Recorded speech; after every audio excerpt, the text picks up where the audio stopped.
something me in the chest. I went about 3 foot backwards. Oh my god!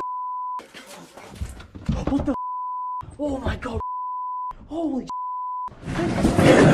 Oh my god! Oh my god! Oh my god! Get out of here! A man and his young son went to explore an old abandoned house with a dark history. Locals said it had been hit by a cannonball during the Civil War, killing many inside. The story was whispered, but as soon as they entered, those whispers felt unsettlingly real. At first, there were only faint hissing sounds in the decaying halls, but soon something even more disturbing appeared. A whisper that sounded almost human, murmuring, "Pray for me." I don't know. You hear that? I don't know. Hold on, you hear that? The two explorers exchanged uneasy glances. What was supposed to be a quick visit now felt wrong, and their instincts urged them to leave. But just as they tried to turn and go, something froze them in place. Oh my god! Oh my god! Oh my god! Get out of here! A dark figure suddenly appeared, blocking their way. Silent and still, it stood in the exit. Whether it was a ghost, a shadow, or something else, they didn't stick around to find out. So, what do you think? Was this a real haunting caught on camera, or just a clever fake? Share your thoughts in the comments. This found footage starts with a young guy talking about a trip he took with friends to an abandoned house with a creepy reputation. Locals said strange rituals had happened in the basement just days before, and the police had even been called. What began as a curious visit to a haunted spot quickly turned disturbing. The scariest part isn't the story itself, but the original video, uploaded on November 24th, 2011. In the description, the group wrote that a few years back, they checked out the house and still aren't sure what happened. John refuses to talk about being attacked, and they still get chills watching the footage. The video captures the terrifying experience of the teens who thought exploring the basement would be fun. So, whoa, this room is messed up. Ah! What? What? Where's John? John, John, come on, man. Dude, come on! All relax, you guys are so uptight. John, grow up, dude. Dude, you're always like, come on. Hey, Have a little fun. I know. But dude, seriously, cut it out, alright? guys, just be quiet. It's fine. Just. Sound like everything in here is Just be quiet. Dude, Just stop talking. Just said Mr. Juicy go first. fine, I'm going first the whole time. You guys are just scared. Well, it is a little bit creepy, isn't it? Shh, guys, be quiet. Dude, hey, look at this. Come on, we gotta go down there. Okay. You guys wanna go? You're going first. Then. Yeah, I'll go. That's terrible. Dude, don't say it.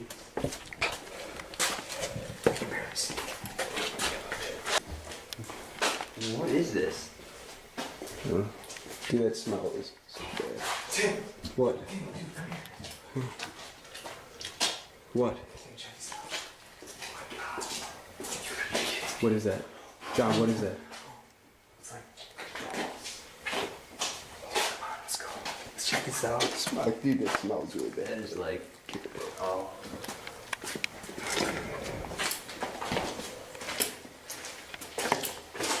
Guys, this smell is terrible. I think guys, I'm gonna throw up. Guys, we need to go. I gotta puke. Good, come check this out. Let's hold back on that there tent. Whoa. Kid, you alright? Dude, are you okay? Dude, look at those hands, man. I mean, it's not... The doll's thick, bro. It's in. Hey. Yeah, guys, we gotta go, man. We gotta go. Well. Jeez. Oh my god! Oh my god! Oh! What's happening? What's going on? Hang on. What's John?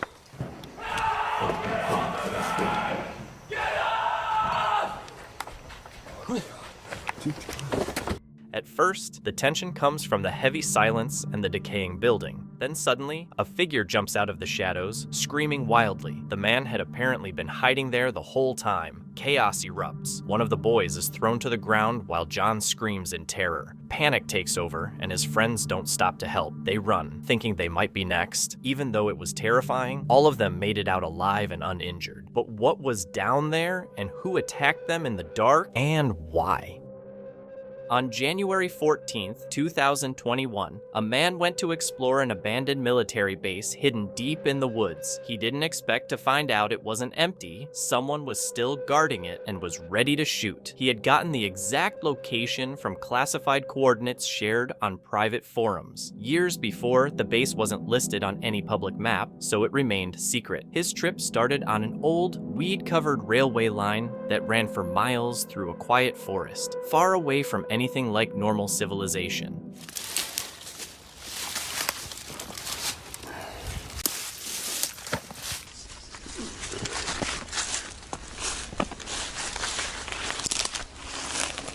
When he finally arrived, the place looked like it hadn't been touched in decades. The gates were rusted and bent, the warehouses were empty, and old hangars were scattered around the area. Even though the base was officially shut down only 3 to 4 years earlier, the heavy decay made it seem much older, almost abandoned long before that. After checking several buildings, he was about to leave when he noticed a quick movement. In the deep silence, every small noise felt louder. He kept his flashlight off, knowing he wasn't supposed to be there at all.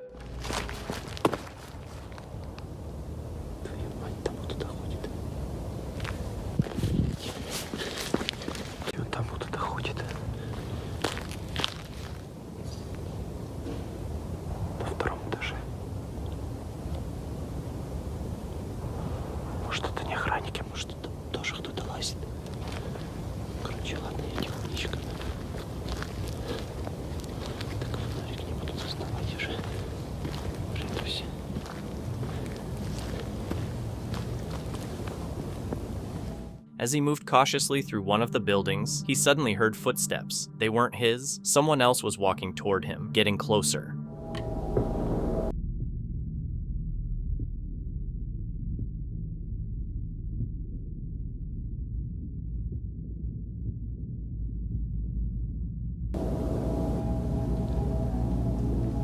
Before he could react, gunshots rang out in the distance. Shocked, he hid behind a doorway, not knowing who was out there or why they were firing. Inside one of the buildings, he tried to calm down, but when he turned around, he spotted an armed person standing in the shadows. His adrenaline spiked. Confused and scared, he moved through the hallways, using his flashlight only for quick flashes so he wouldn't reveal where he was.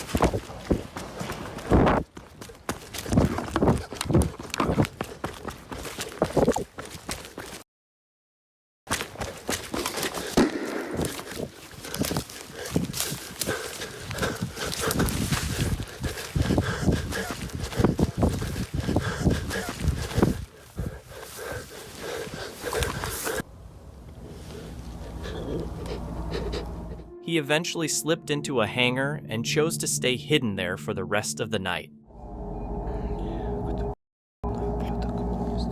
Hours went by in almost complete silence. Around 4 a.m., he carefully peeked outside. There were no lights, no sounds. Whoever had been there was either gone or still hiding. Even now, what truly remains inside that abandoned military base is unknown.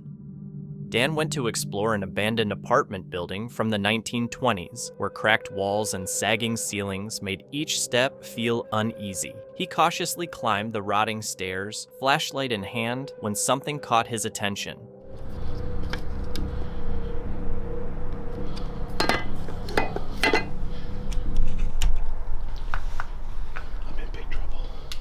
He spots a bag left behind and finds some food and a big plastic container that looks like crack. That's when things get tense. He hears footsteps and voices. Someone else is in the building. Dan ducks into the shadows, breathing hard and quietly, hoping they don't notice him. The voices are getting louder and closer.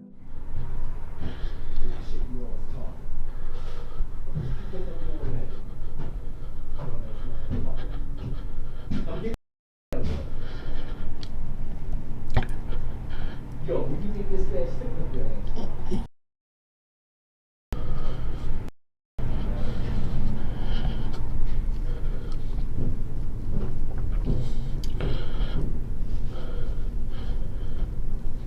You might have my money on.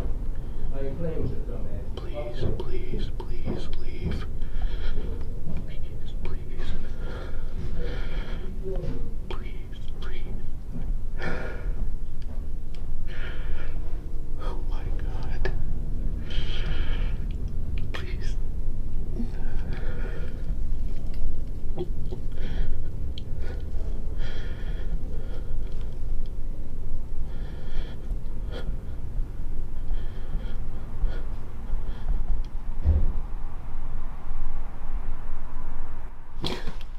When he hears a door slam, Dan takes his chance and bolts, running through the crumbling halls. Some think it's staged, while others say it's real. The panic of someone who accidentally walked into a dangerous stash house. What do you think? A real scary encounter or just a clever setup? Share your thoughts in the comments.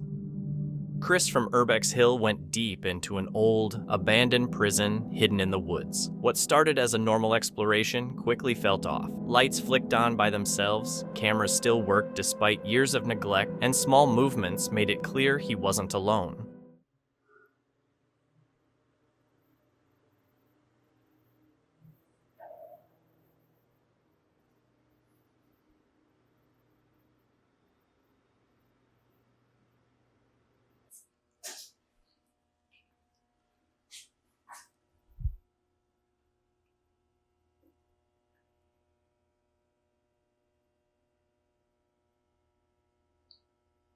It's really creepy just sitting in here alone like this. I think they left. I don't hear any noise. They must have been like contractors or something. It sounded like they were using power tools.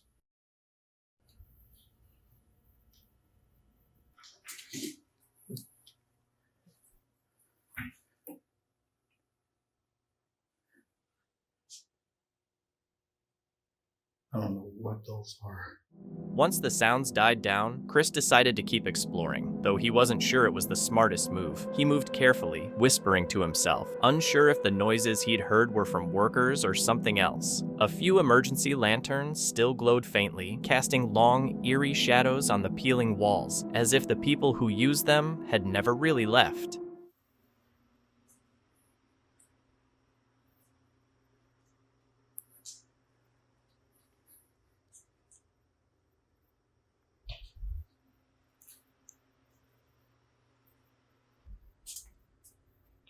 No inmates beyond this point.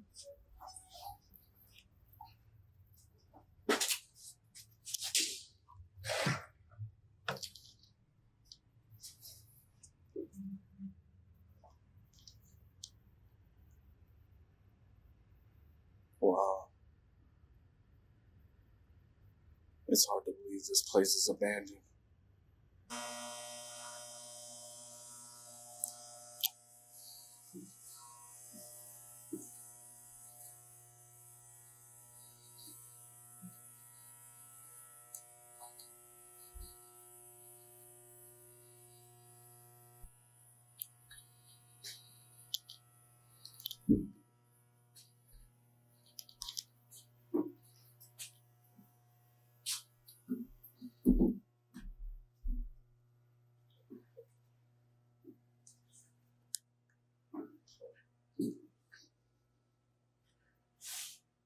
Deeper inside, the prison's history starts to show. Faded warning signs still hang on the doors, and the further he goes, the more personal it feels, a chilling reminder of the people who once lived there. Every corner seems to tell a story, and none of them have a happy ending. Looks like they set a fire in here.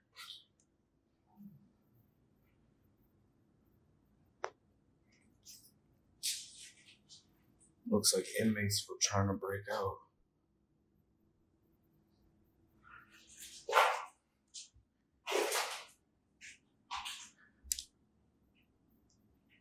That's crazy.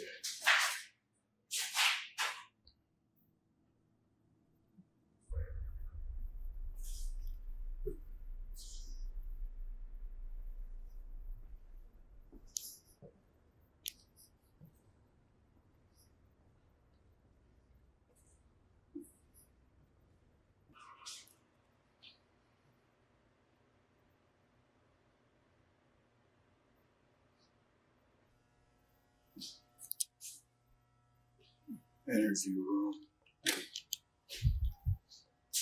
Oh, wow. Small interview room.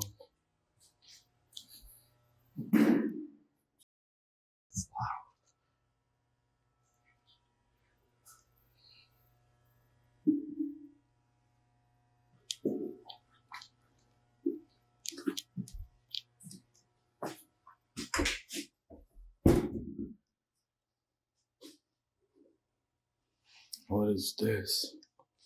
It's where they kept keys or something. Maybe keys for the cells.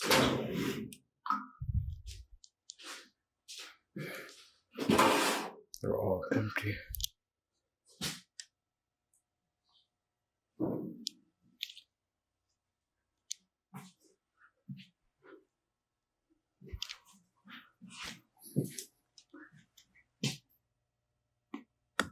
You can see.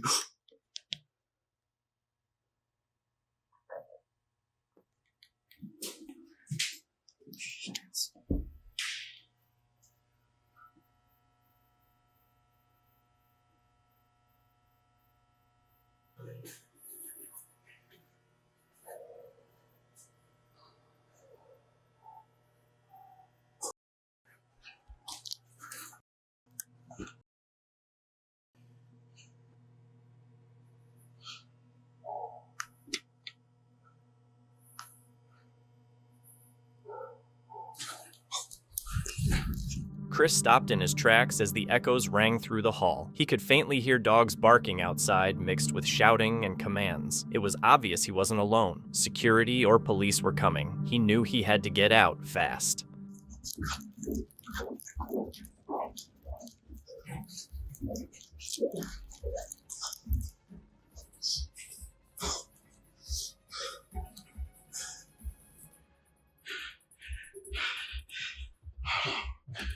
It's the police.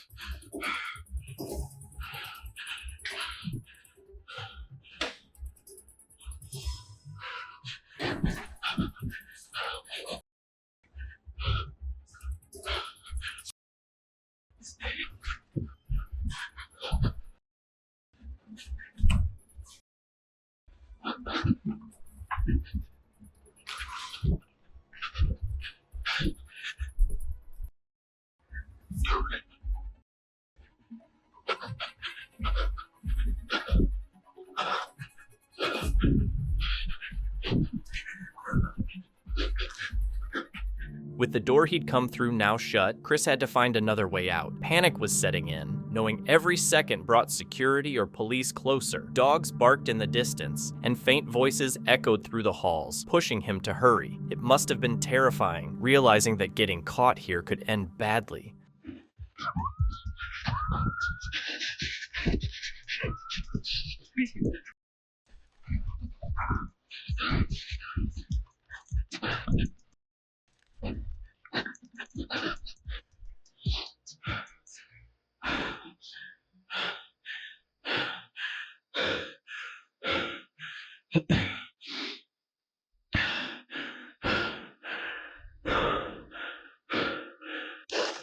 After what felt like forever running through endless halls, he finally burst outside into the cold night and ran toward the woods. The forest was completely dark, branches snapping under his feet as he didn't dare look back. His only goal was to get as far away from the prison as possible. After a long, exhausting run through the dark, Chris finally escaped. Mindseed TV is all about fear, doubt, and places where history refuses to stay quiet. In this episode, Casey, Nolan, and Colton spend the night in an old elementary school that's been turned into a getaway home but is still weighed down by its past. The owners have felt it, missing objects, unseen hands tugging, the constant feeling of being watched. They believe something still lingers here, not attached to walls or furniture, but tied to the memories of what happened on this ground. Casey and Colton set out to find out what's left behind and whether it wants to be disturbed.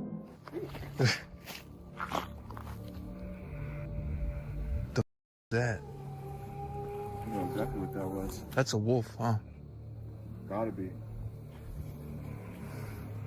Yeah, that's one hell of a way to start the night. Yeah, dude. Fucking wolves howling in the middle of the Yeah, the kind no of worries. right now are big.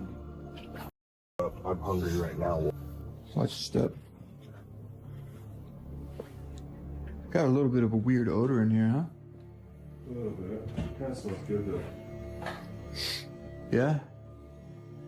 Within the first 20 seconds of being inside the house, I noticed movement in the corner of my eye. This place is very vintage looking, you know? Yeah.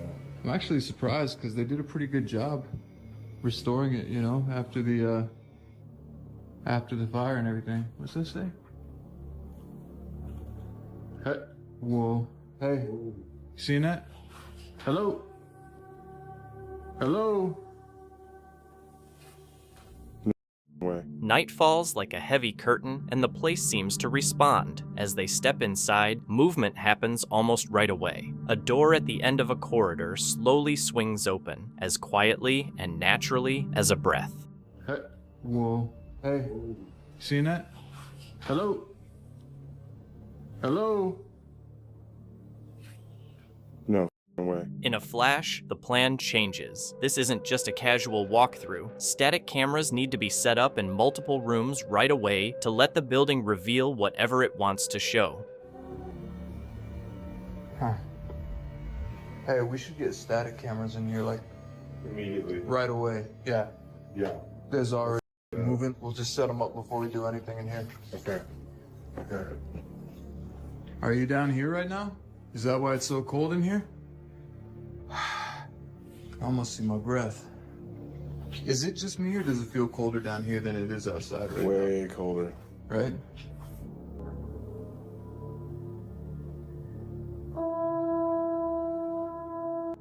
A toy horse suddenly started rocking by itself, which was creepy enough on its own, but the weirdest part was what the camera caught at the same time. An orb, or maybe a shadow drifting away from the toy.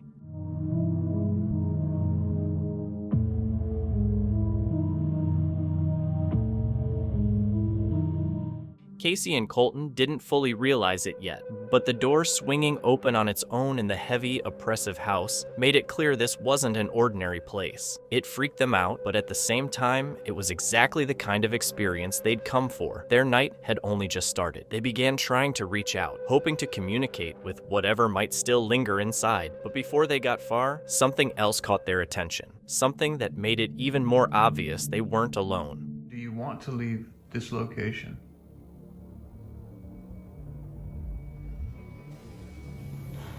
Okay. There's that ting noise again. Whoa. Okay. There's that ting noise again. Whoa. Said no, and then it sounded like a pot just got like flicked or something. In the basement, their recorders picked up strange noises, whispers and breaths that didn't belong. Each sound disappeared as quickly as it came, but the feeling of presence stayed, making them sure whatever was tied to the house was deliberate, showing itself on its own terms. Hours went by with fleeting sounds and odd events, but nothing that proved anything for certain. It wasn't until they reviewed the footage later that a clearer story started to emerge, one that the equipment had quietly captured while they didn't even notice. Huh. Hey, we should get static cameras in here, like, Immediately. right away. Yeah.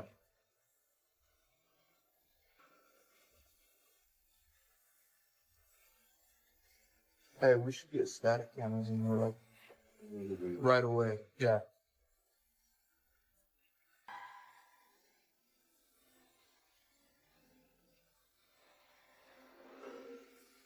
Static cameras in there right away. Yeah. When morning came, they left with what they came for, and more than they expected. Audio that seemed to breathe on its own, cameras capturing things their eyes missed, and a strange melody echoing as if the space itself were playing its own instrument. Even though the school now serves as a home, its past refuses to be erased. Some places aren't meant to be understood. They demand attention. For one long night, Casey and Colton gave it that, leaving with a lesson that sticks. Not every presence wants release, and not every door that opens is an invitation. Sometimes it's a warning. The intense footage comes from Haunted Finders, a channel known for exploring some of the UK's oldest and most haunted spots. Their investigations often capture unpredictable events, and this one quickly became one of their most extreme. On March 3rd, 2020, the team visits a 1,000-year-old graveyard in complete darkness. Only the narrator and David are there, determined to document any activity. It got completely crushed by the tree. Is this the grave that got smashed? The person whose grave this is, are you here?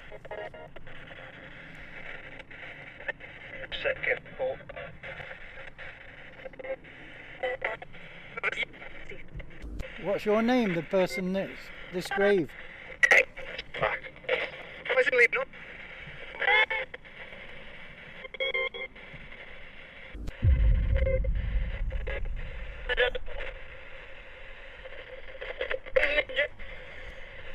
Being watched a bit. Yeah. Are you coming near to us? What's that? Hey, listen. Can I turn this off? Yeah, turn it off. Let me just. I've just heard a voice that wasn't on here. Yeah, I heard somebody Like walking came towards through us. the wind like. I'm trying to just turn this up a bit.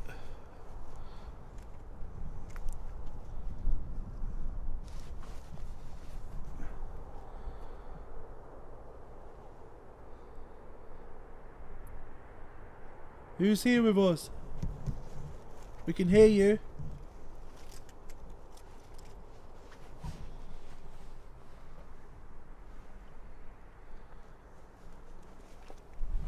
Can you show yourself on this camera? If you guys see anything, please let us know in the comments with the timestamps. I'll tell you what. This place. The investigators set up their gear near a damaged grave, their torches slicing through the rows of headstones. The graveyard is mostly silent, broken only by faint whispers and small movements among the trees. Tension steadily rises as they get ready for their first real sighting. Something like walk from that tree through the light. You know, you can see the light cast from the moon. Yeah. I just thought I saw somebody down here, Silhouette. like a shadow figure. I don't know. Capture it on the camera a bit. Do something for us. Show us that you're here. You know who we are.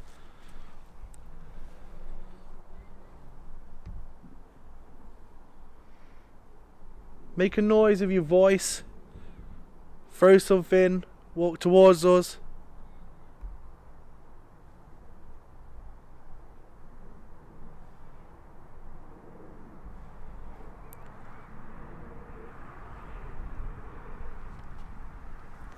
Just point the camera down there. See that gap? No, listen. Holy shit, somebody coughed. I can't see anything on this. Down there. No. I just saw like somebody standing over there. You see the tree there? Yeah. In between there was somebody standing. Coming closer. Come to us. Come and talk to us. It looked like an older person with an arched back over there.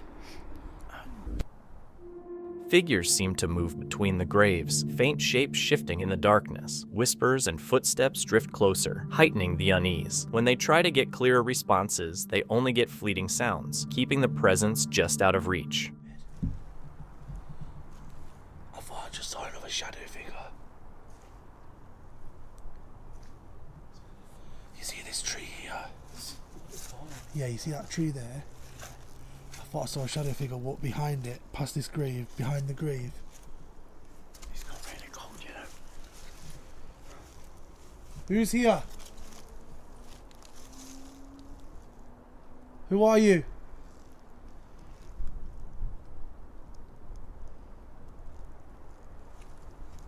Do something.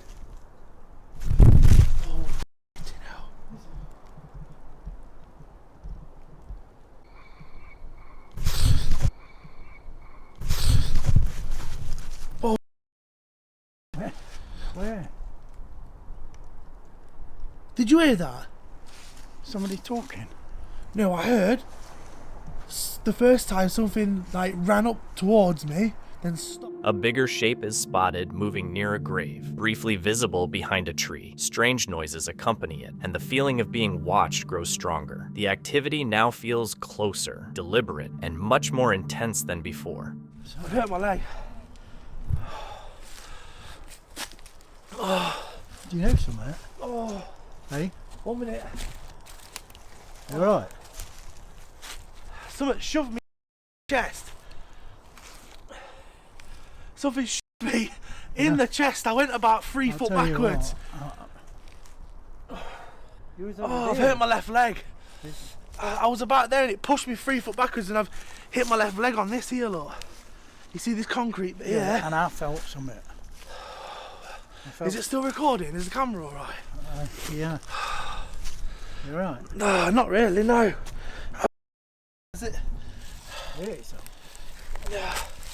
It's this side of my left leg here. It pushed me. I felt like... Do you know something? I thought you sort of ran Oh my back. god, look at all the camera, look, it's all twisted, look. Yeah. 1 minute. It's all twisted. I'm not going to stop recording in case something else happens. Just 1 minute. There's something that's not very happy. Ah, my leg's hurting. Something has just like shoved me here, full pelt in my chest. I was here, I went right backwards about 3 foot, I witnessed. and then as I fell down, I smacked all my left leg on a concrete grave around here somewhere. Where is I've it? seen him Here next to me here. there. I smacked all my leg. Can you see it? I smacked all my leg here on this. The encounter hits its peak when the narrator is suddenly shoved hard, landing on a concrete grave and knocking over equipment. Objects are scattered, and the force makes it clear that the presence is hostile. The team is shaken, realizing just how serious and dangerous the situation is. Someone just ran behind us. Yeah, can we just get out? Can we just get out? I can't fix the camera. It's flipping snapped the bracket and everything off this. Keep running. I'm trying to. I'm holding the infrared light. Did you just hear that? Yeah. Did you just throw that stick at me? No. Come on. You didn't just throw that stick? No. You take. Watch it, be careful with your feet. Yes, I know. I'm trying to. This is not what I'm trying to record and hold this at the same time, David. tell you one right there. Oh my God, what is that? Just 1 minute. Can we just stop here a second? I need to try and get this. I need to try and attach this to here so I can actually record. Oh God. Point your torch on here. No, come on now. What? No, come on. Let's point it up here. Has it just come off? It didn't broke, has it? I don't know. I just want to get out of this graveyard and I'm trying to attach this at the same time. Keep it running. It won't fix, it just won't go on. Let's have a look. Don't Just panic. won't attach. Right, don't panic. How can I not panic? Someone just pushed me Yeah, threw I a know stick that. at us and ran behind us. But it's no good running because you're gonna hurt yourself before. I don't know what's up with this infrared light. I literally don't know what's up with it. It's just. As they try to retreat, the activity keeps going. Objects move, noises follow, and the heavy feeling of being chased hangs over them. Struggling to keep their equipment steady, they finally make it back to safety. Back at their vehicle, the investigators reflect on the night. Even after years of visiting this graveyard, they had never faced something so direct and aggressive. The silence, the shadows, and the violent shove made it one of their most unsettling encounters yet. Once one of Caviete's top international schools, this building has been empty since the pandemic forced it to close. Over the years, caretakers and locals have shared creepy stories, strange noises in the halls and sightings of a shadowy woman on the upper floors. Jayski heads back to see if there's any truth to these tales. Ayan, tubig din siya. Tapos yung mga pader guys, may mga nakasulat siyang Bible verse. Ito, medyo tuyo to. Pwede natin pasukin to. So makikita nyo dito sa kwartong to, ayun yung Bible verse dito. Pero iba yung vibes dito guys. Medyo creepy siya. Lalo na tong hallway na to. Kaso nga lang, puro tubig. Hindi ko na mapasok yung mga kwarto. Alright guys, nandito tayo ngayon sa isa sa mga parte ng eskwelahan na to. At naglatag ako ng mga equipment dito sa kapaligiran. At sisimulan natin magtanong kung totoo nga ba ang mga paranormal na nangyayari o meron bang kababalaghan na nangyayari dito. So, tara, simulan natin magtanong. The air is damp and heavy as he moves through the school. His flashlight cuts through long corridors filled with empty classrooms, crumbling walls, and waterlogged floors. The smell of decay all around. After checking nearly every room, he sets down his gear and starts his investigation, softly calling out into the darkness. The response isn't a voice, it's a faint flicker from a small ghost ball on the floor, lighting up even though nothing touched it. Bibigyan kita ng dasal. Mag-aantay ako ng sagot. Pwede mong lapitan yung mga gamit na nilapag ko.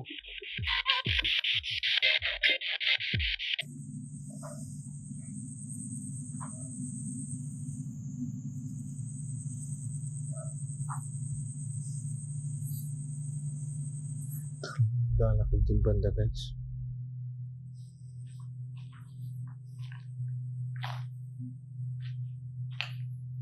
Hindi ko sure kung rinig ba dito sa audio natin, pero may narinig akong.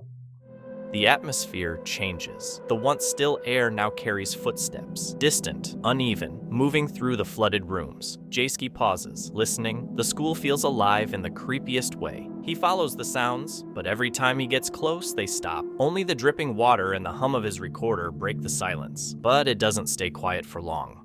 Banda doon guys.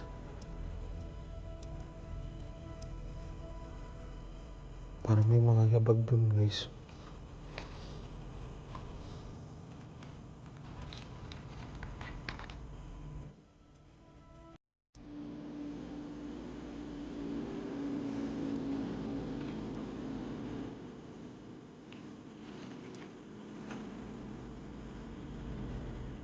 Once again, he hears footsteps, this time heavier, as if moving around another hallway. The camera shows only darkness, and his flashlight wobbles as he calls out again.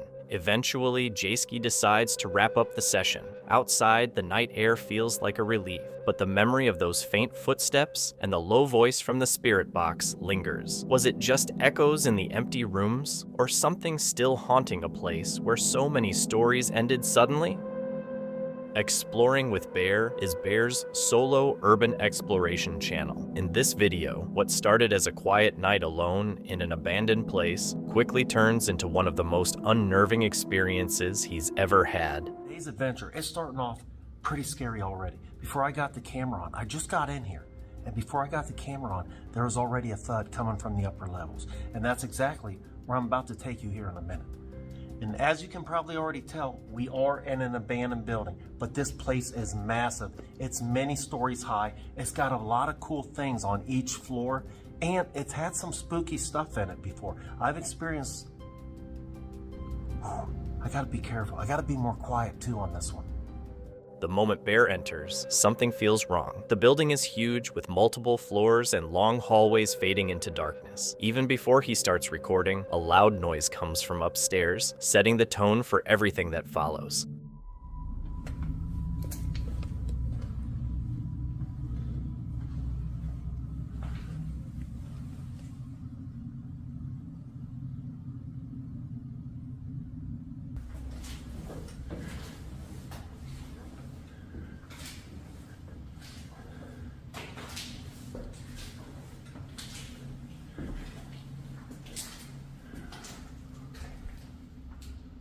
Here's the first door.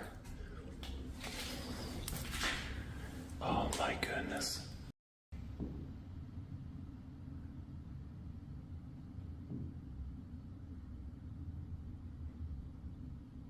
I just heard like grapple crunch under, but it wasn't me.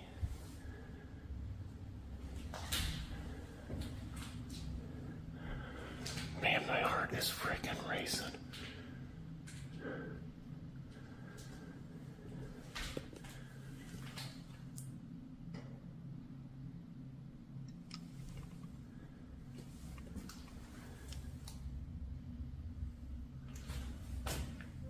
As Bear explores, the silence doesn't feel peaceful. It echoes sharply with every step. A sudden crunch nearby freezes him. It's not his own boots. It's heavier, like someone else is moving just out of view. Shadows seem darker. Corners feel like hiding spots. This isn't just a building settling.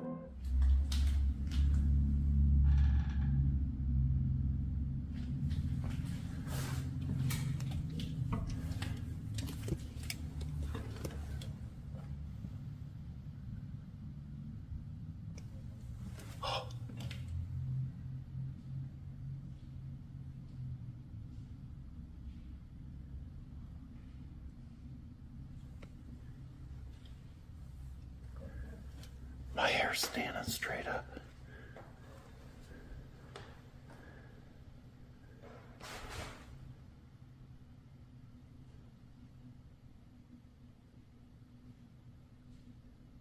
What in the world?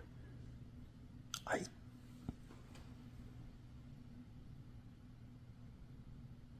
really think somebody might be here.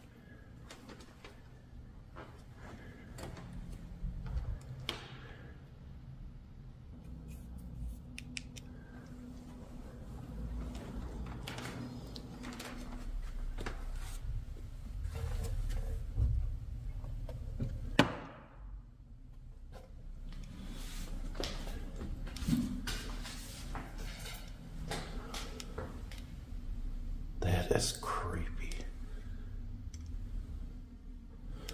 Creepy.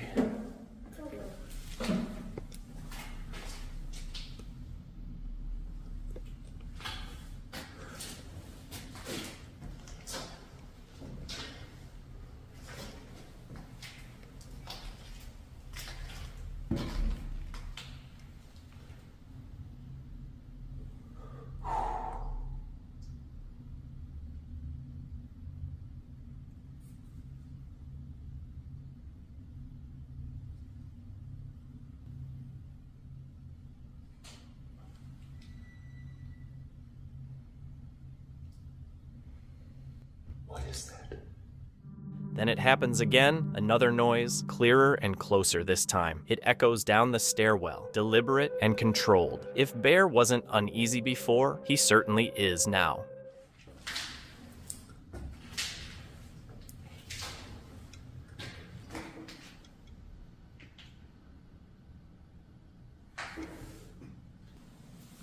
Look, it just keeps going.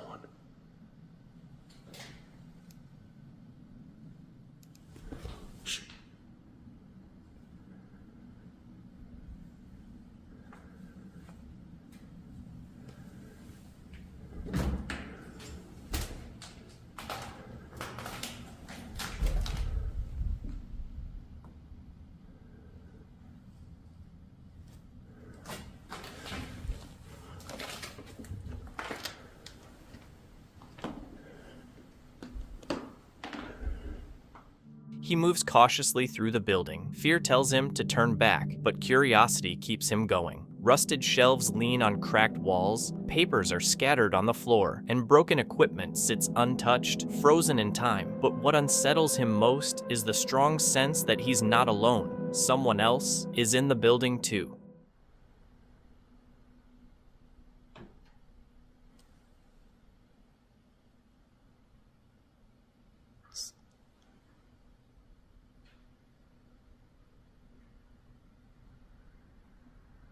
Sounds like somebody's above us. Hear it? Right there.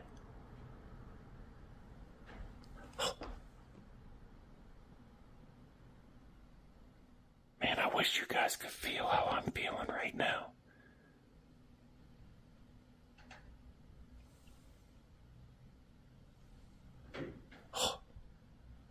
Somebody's moving around right above me.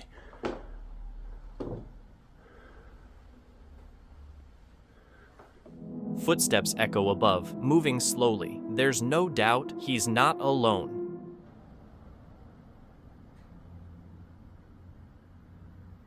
Man, that's crazy.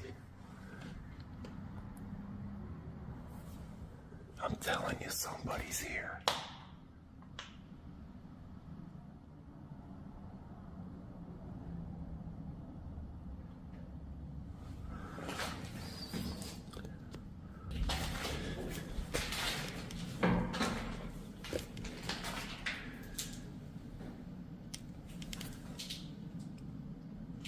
Okay, this is it.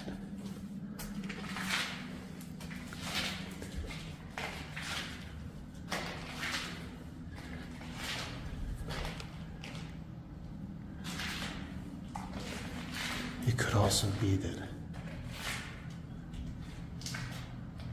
whoever here is hiding.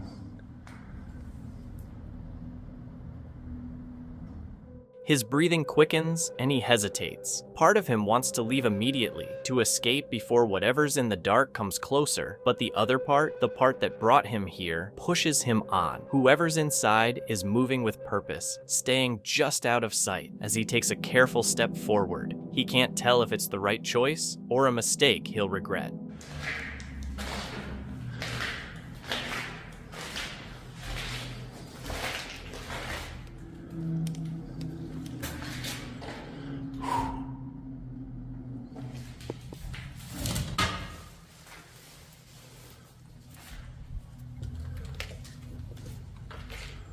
Oh yeah, the piano room. Look at that. This is a creepy room. 2 mattresses. It'd be so cool if one of these went off. Look like an old desk. Old school desk, maybe. Man, I'm telling you, I keep hearing crap. This whole freaking time sounds like somebody's here. Oh my goodness. I like this old TV. Hey kids, you used to have to get up and turn the knob to change the channel. Shh. I told you there's somebody here.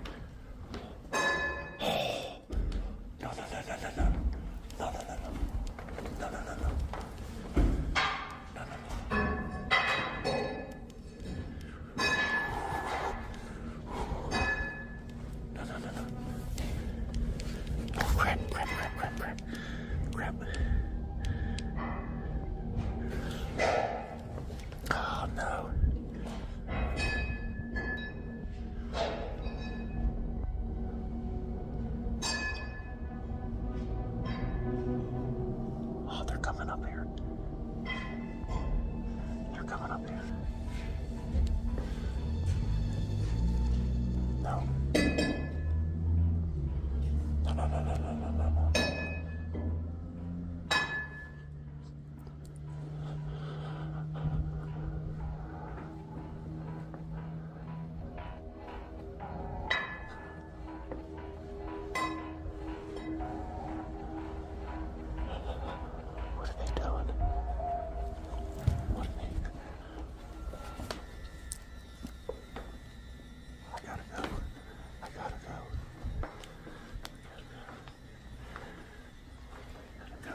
Holy smokes. So I did get a look at the guy. He had a ball bat in his hand as well.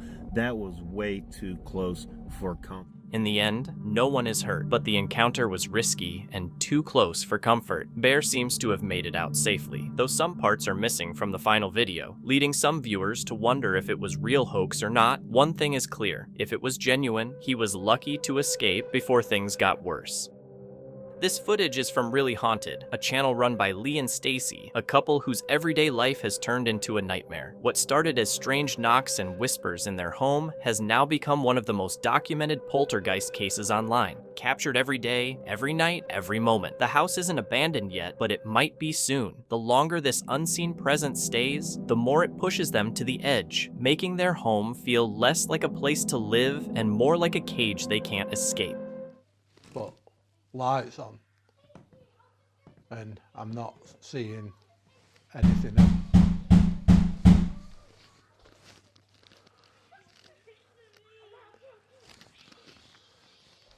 That was a lot of bangs.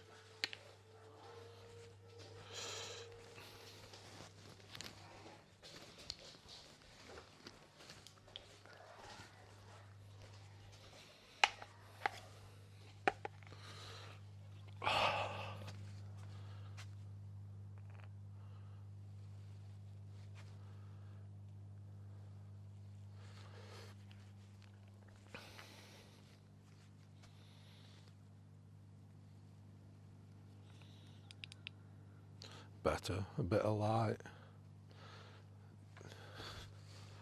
These are a waste of time, really. Like, there's that many missing.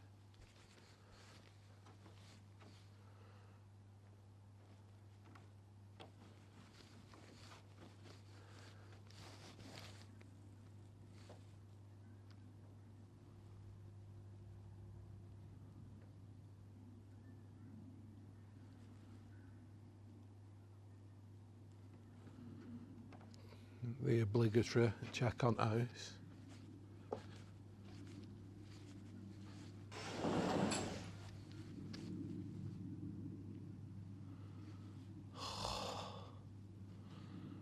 That's how much has it moved?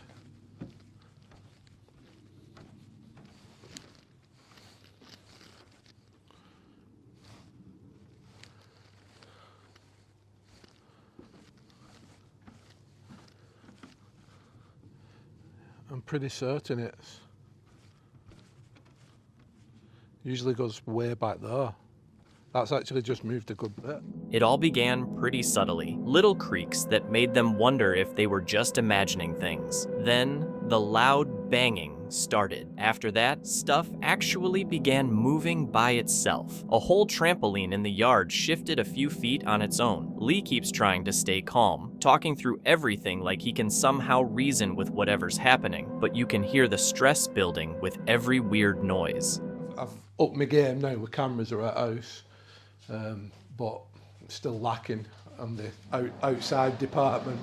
We need like a Ring doorbell and just one of them at backyard, and then we'll be all right. Yeah, I'm just going to carry on watching my film.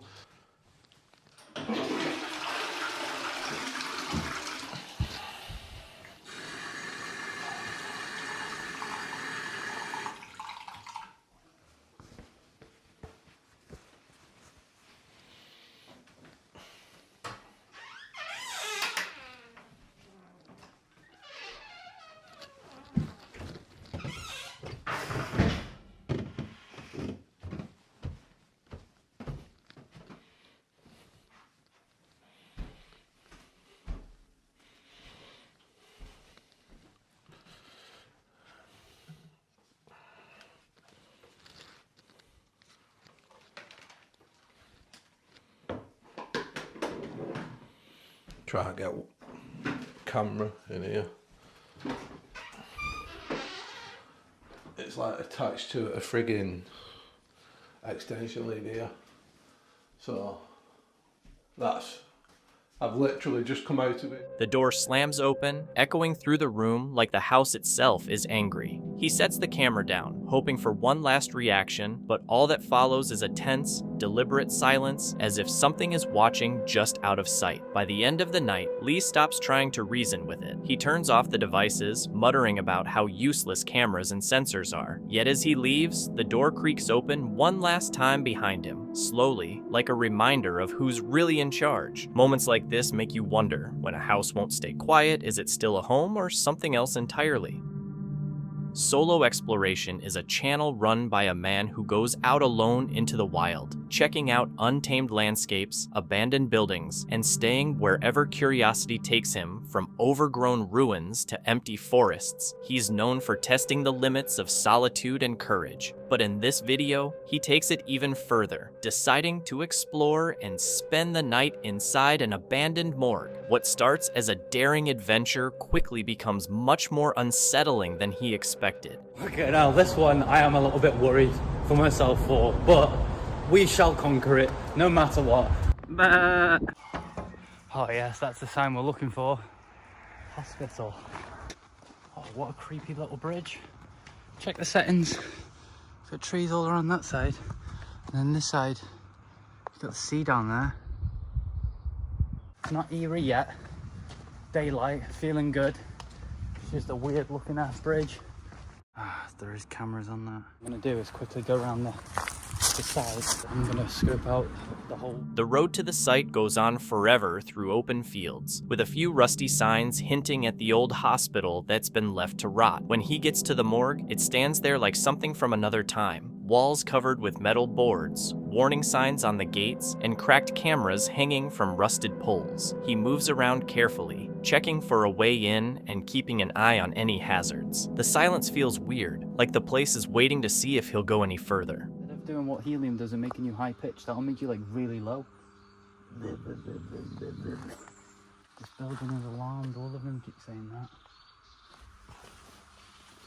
All padlocked, obviously. These two cameras up there. None of them cameras look new though. I'm not too bothered about them. They look well outdated. I'm just fully scoping out this building now, because I've got all the way here. I've just got to assess it. These look like it's been recently boarded up as well. For sake. Never gonna open, is it?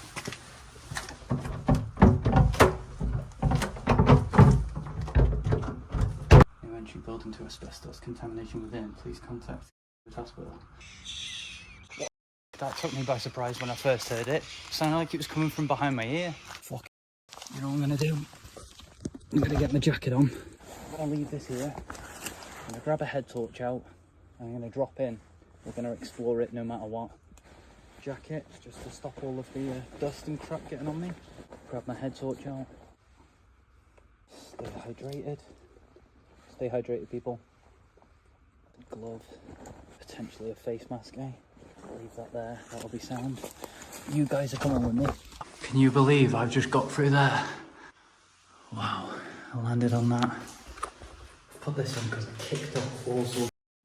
After a few tries, he finally drops inside, landing on debris and thick layers of dust. The air is heavy, smelling of chemicals and age. For the first time, he's inside. His flashlight scans the floor, showing body trays, surgical tables, and equipment left frozen in time. Everything here tells the same story. The work stopped suddenly, and no one ever came back. Boarded up now. You got a sink side there, just covered in. The floor's covered in. See this, they used to operate on the bodies. Phone there.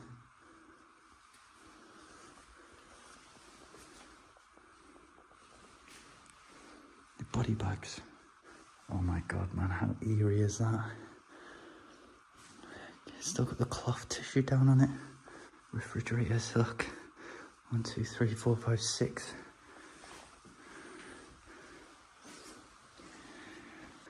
Used to wheel bodies through on them. And these, obviously. Crazy. And what's in here? A little chapel. Oh my god. Wow. A little heater, I'm assuming. Got a light. A little chapel here. Bring the body in. family could say their final goodbyes, identify the body, etc. Wow. I'm just going to get a few pictures here. That gap was so tight, man. I got really dirty getting in here, but...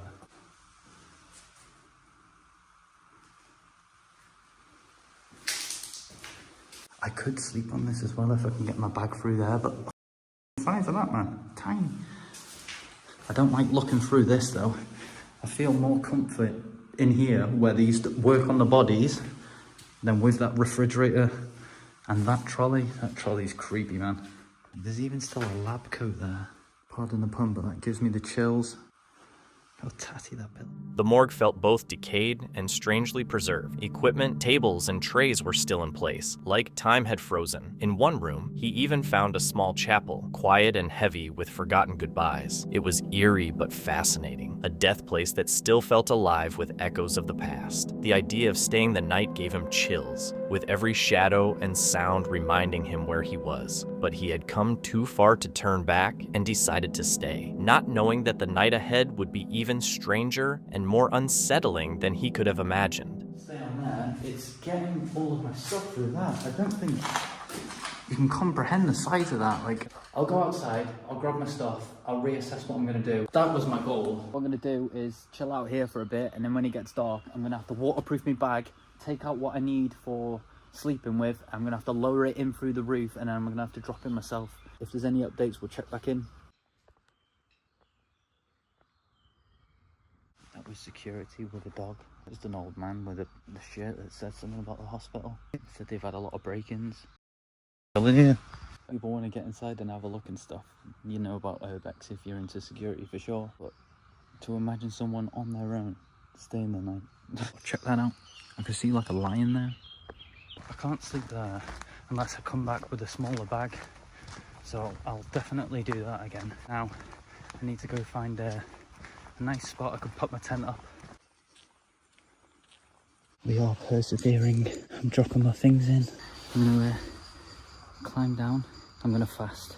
So I've just had some snacks and stuff. I've already cooked up and had some food when I was down there chilling. But for now, I'm gonna get myself in there.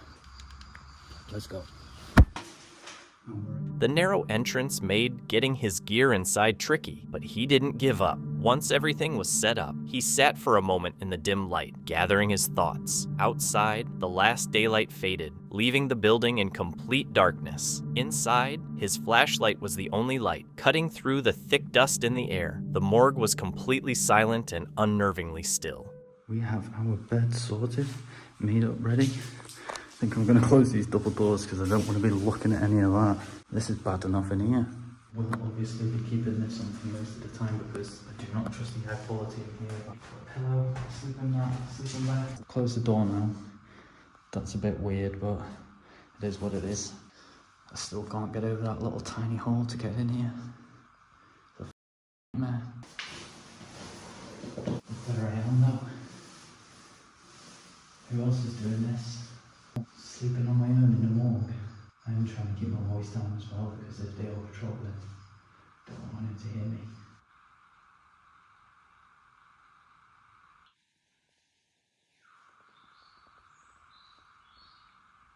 I was just hearing some really weird noises.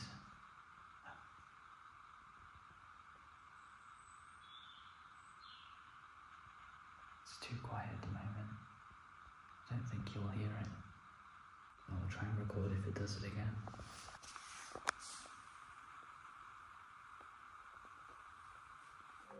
The hours drag on. He keeps his voice low, aware that security might patrol the area. Still, he begins to hear faint noises, soft taps, and distant clicks, almost like a rhythm. At first, he thinks it's just the building settling, but the sounds keep coming, irregular and closer each time. Even with the tension, he stays calm and keeps documenting everything. Now obviously, this is light with my torch and stuff, so let's just turn that off and...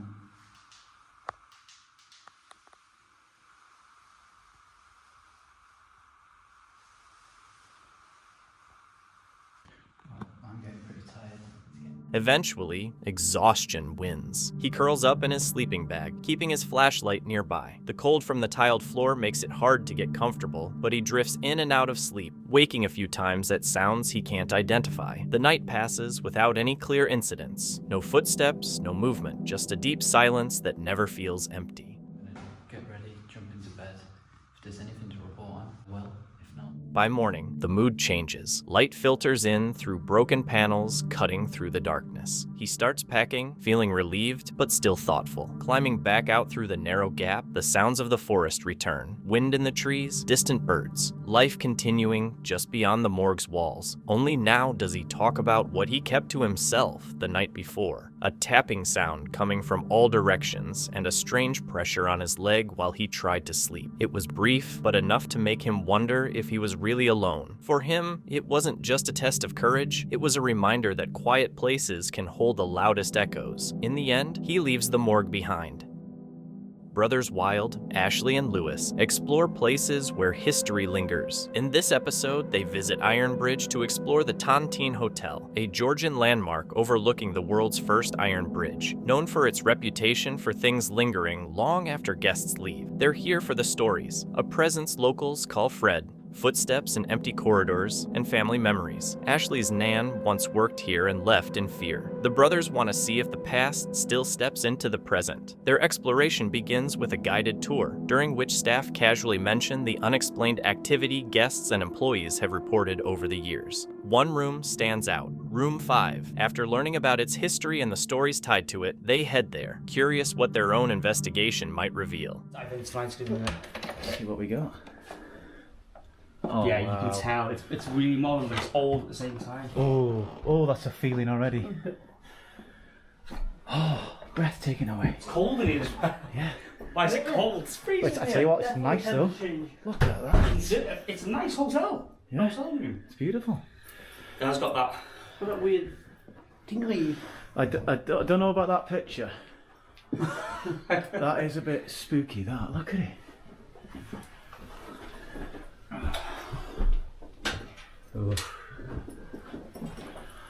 You get a vibe? Yeah, 100%. It's not even the room. I know obviously this is the haunted room. It's the floor, I think. Not the floor, I mean the building. level. Yeah. Lovely. Right. At first, the room looks freshly decorated and inviting, with soft lighting and a neatly made bed. But as the door closes behind them and their boots click on the floor, the mood changes. The temperature drops sharply, making the air feel tight and the room colder than it should be. It's a reminder that the room has its own history, and soon, that uneasy feeling is followed by strange occurrences. You can feel it here, can't you? It's vibrating. It's nice to be fun. I mean, yeah. I think the fact that we can go around as well and the whole building's cool. Yeah. Because obviously this is not just this room. We stayed in this room just because it is the most haunted room. Yeah. But it seems as though all the big things that have happened have been outside this room. Hang on. Well, I tried it. I don't think it would. Just pop it in there for a second.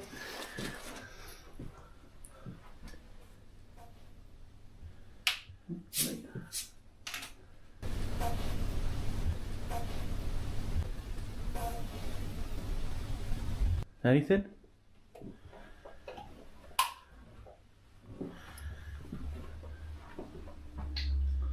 Let's go. Let's go. Let's get out of here for a bit. We're not. This is. We're just checking in. Yeah. This is not even the video. Oh God. We are 5. Bro.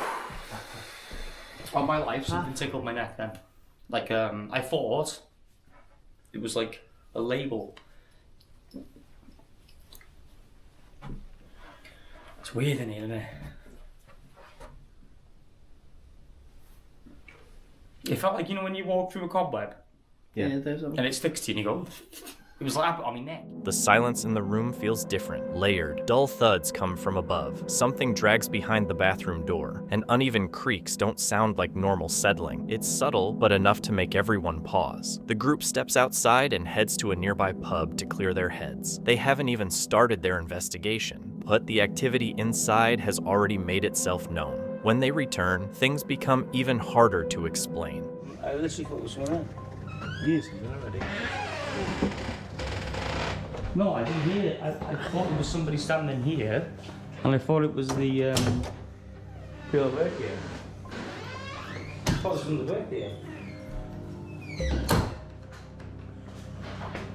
Oh, what was that? What was that? What was that? That was it.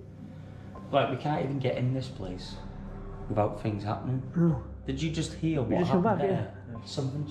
It's like a shuffle or moving, something moving. Oh, jeez. Right, let's get to the room. Get to the room.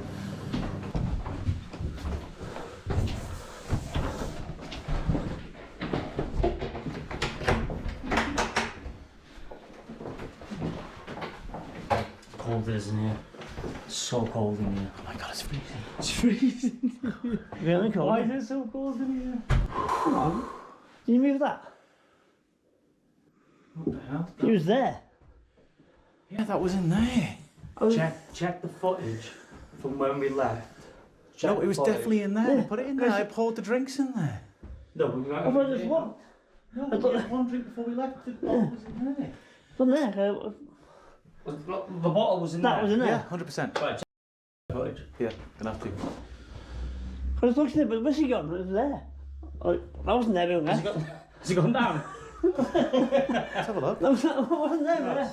That was. I don't remember where you put it. It was there. It was in there. there. Definitely in there. 100%. Rich is right. A bottle that had been on the table has moved. It's a small detail, but enough to silence the room, and it's only the beginning.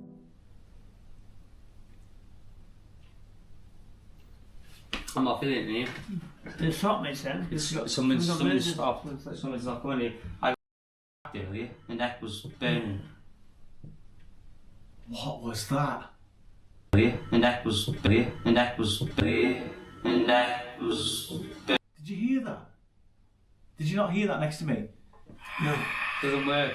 It's not working, guys. You need to do something better than that. Convinced something unexplainable is present, the group decides to split up, hoping to provoke more activity. One stays in room 5 while the other moves deeper into the empty hallways. Alone, the building feels larger, every doorway heavier, and the quiet stretches thin in the room while echoing through the halls. See you in a bit. Enjoy.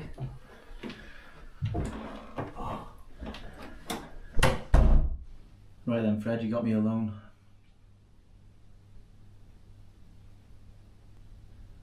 Can you make something move?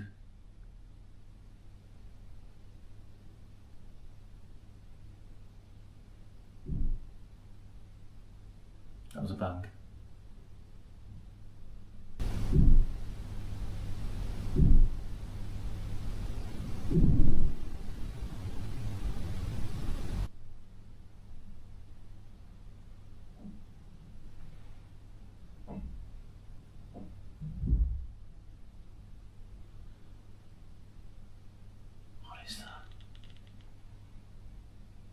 Is that you, Fred?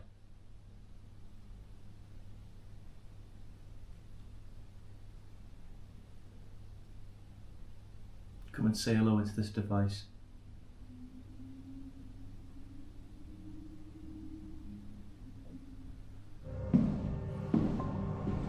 Come here, bro. What is it? Oh, let's go there.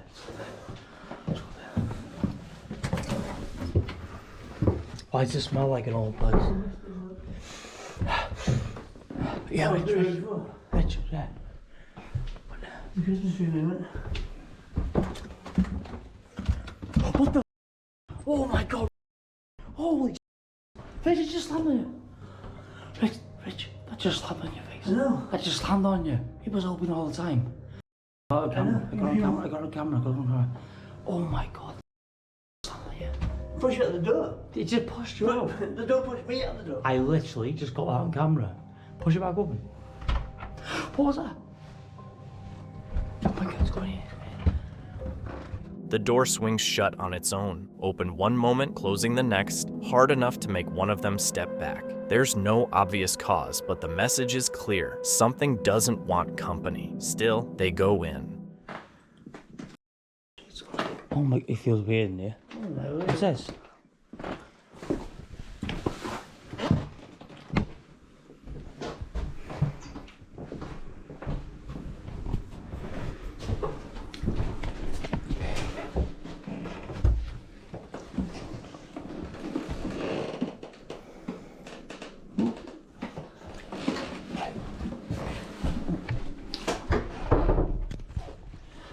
Let's go in here. This is weird. This is a weird one.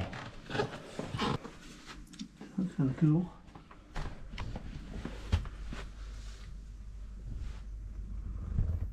The camera's going mad. The camera's going weird. Why is the camera going weird? What the camera's going weird. Like wave, isn't it? Yeah, it's going all weird. Whoa, that's my arm. It's weird, this place. It's not like it's not scary, but like it's a weird vibe, isn't it? Yeah. Like, do you know what I mean, Rich? Like when we go to these old places, like heavy. Yeah, it's really heavy. Let's go back, see what he's doing.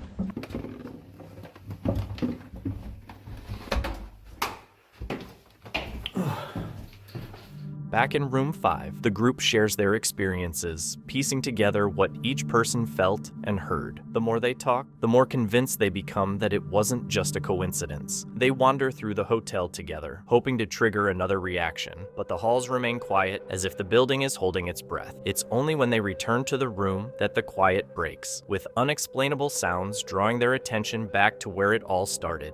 I'm gonna go to the bathroom. I want to see this footage. You just been to the bathroom.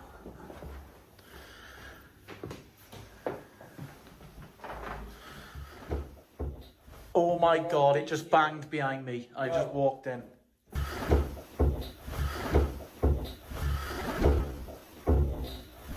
It says, did you hear that? You're okay here. Kindness, corrupted. I'm not What was that? What is that? What was that? Laughing. Throughout the night, activity in room 5 never stops completely. Equipment hums softly, faint noises come from the corners, and the bathroom seems to respond subtly. Each small sound adds to the unease. By night's end, it's clear they weren't truly alone. In the morning, the hotel looks calm and ordinary, but traces remain. A red handprint, a moved bottle, a door that shut itself, and laughter from nowhere. Whether from old stories or something still present, the silence holds its own haunting power.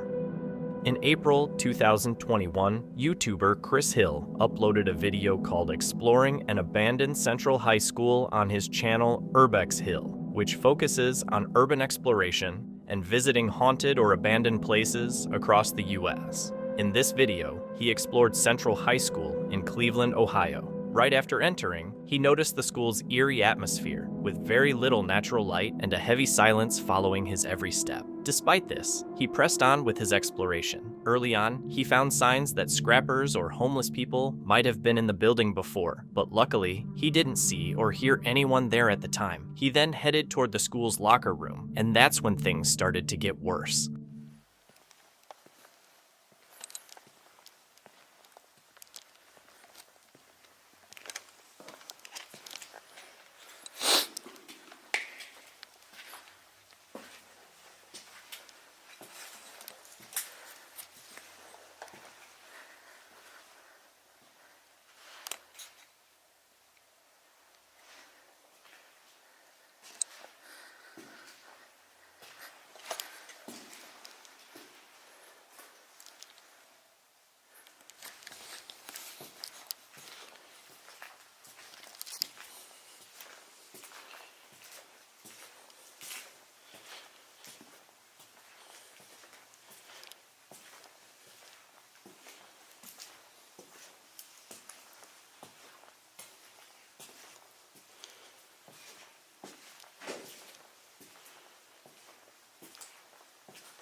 As Chris made his way to the locker room, a black, shadowy figure suddenly appeared and vanished just as quickly. Inside the room, there were no signs of it, no footsteps or other sounds. Later, when reviewing his footage at home, he noticed the figure might have appeared again in the hallway, this time as a pair of eyes staring at him, though he hadn't realized it while filming. Chris continued exploring for about 10 more minutes without any similar incidents. He then moved on to the lower levels, and as he descended the stairs, he stumbled upon a shocking discovery.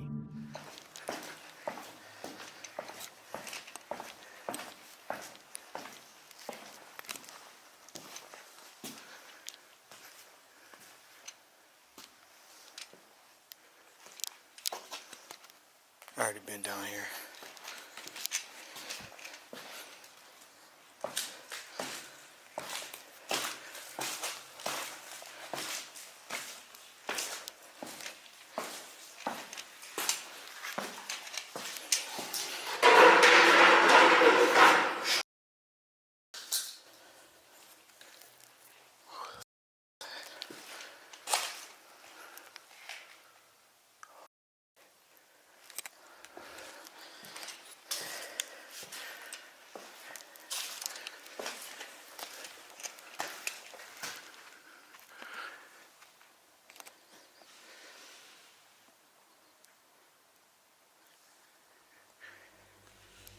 Startled by the noises, Chris quickly turned to see where they came from. It sounded like someone, or something, had thrown an object from the top floor, possibly to scare or trap him. If a squatter or homeless person was inside, the situation could have been dangerous, as they likely knew the building better and could be hiding to ambush him. Realizing the risk, Chris chose not to investigate and instead headed to the lower levels. But as soon as he reached the bottom of the stairs, he came across something once more.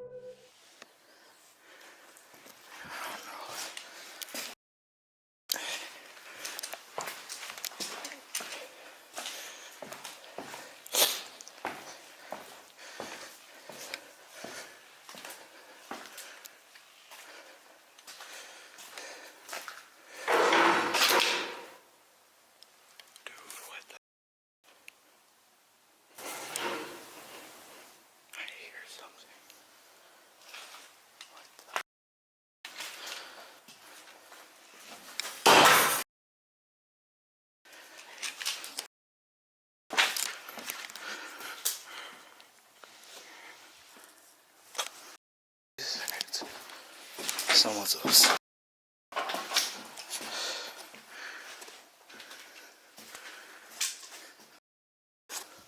God damn it. As soon as Chris went downstairs, he heard the noises again, followed shortly by a loud bang. The footage shows what looks like a metal object being thrown at him. Terrified, he quickly left that floor and ran to the basement. Although he couldn't make sense of what was happening, he continued exploring for about 15 more minutes. Luckily, the noises didn't return, and things seemed to calm down. Eventually, he decided to end his exploration and leave the building. It's still unclear who or what caused the noises, or whether the black figure was responsible, leaving it uncertain if what Chris experienced was truly paranormal or just an elaborate hoax. In the Romanian countryside, two explorers from the channel Vanatorul de Comori venture into a huge cave system that few have dared to enter. After hours of crawling through tight tunnels and wading through underground streams, they suddenly come to a halt.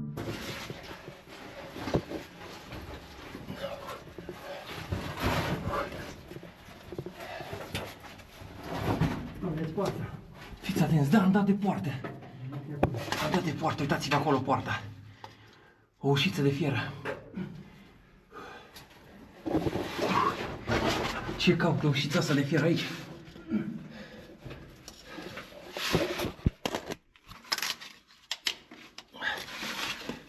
Their lights reveal something surprising. A small iron gate stuck deep in the rock, far beyond where any man-made structure should be. Rust clings to its edges, and the walls around it show no signs of modern construction. It looks ancient, intentional, and completely out of place. The men whisper to each other, trying to figure out why a door like this would even be here.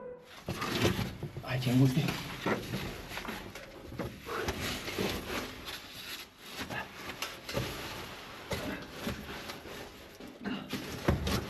Se vagabundo.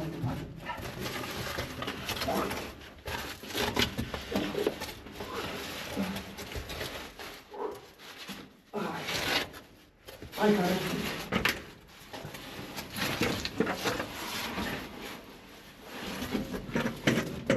Lasă bine acum să iau camera. Aveți mare grijă. Vedeți de ce nu mă îngraș eu? Că altfel nu intram eu pe aici. Bun. Fiți atenți, dragi prieteni. Ce caută portița asta? Was the door meant to trap something inside or keep people out? Its location makes no sense, not at an entrance, but buried hundreds of meters underground. As they squeeze through the narrow gap beside it, their flashlights catch glimpses of cold metal and stone, and the air feels heavier the deeper they go. Acum spuneți și voi, ce să caute poarta aia la câteva sute de metri, dacă nu un kilometru, în peșteră? Ce părere aveți? Ce să fie poarta aia? Fiți atenți că nu se gata peștera nici aici. Uitați-vă la asta. O gura pe mare adâncă.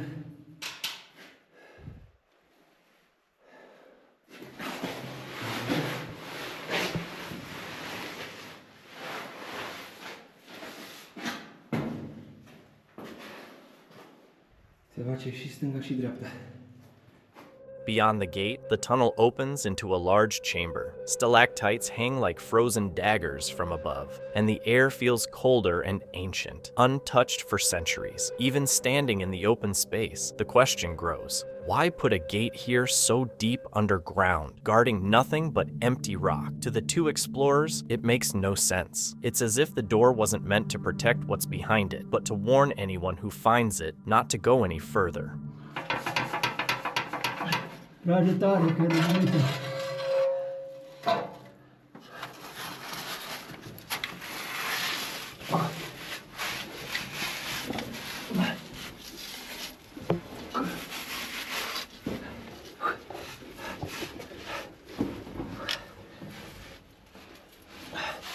Aici trebuie să-mi trag pieptul. Da.